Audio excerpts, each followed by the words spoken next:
Rakhi ಕಟ್ಟಿದವನೇ boy friend, ನಿಯತ್ತು ತಪ್ಪಿದ ಹೆಂಡತಿ. ನಾನು ನಮ್ಮಮ್ಮ ಸರ್ ಜೀವನ ನಮ್ದಿಷ್ಟ. ಜೀವಕ್ಕಿಂತ ಜಾಸ್ತಿನೇ ನಿನ್ನ ಹಚ್ಚಿಕೊಂಡೇನೆ, ಅದಕ್ಕೆ ಈ ವೇದನೆ. ಅಣ್ಣ ಎಂದವನೇ ಲವರ್, ಸಂಸಾರವೇ ಡೇಂಜರ್.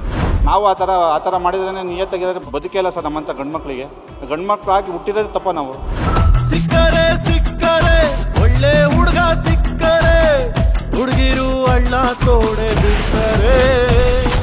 ಗೆಳೆಯರನ್ನ ನಂಬಬೇಕಾ, ಪತ್ನಿಯನ್ನ ನಂಬಬೇಕಾ?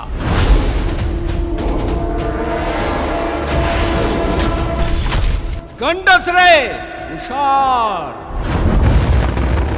ವೀಕ್ಷಿಸಿ ಇದೆಲ್ಲ ಬೇಕಿತ್ತ ರಾತ್ರಿ 10:30ಕ್ಕೆ.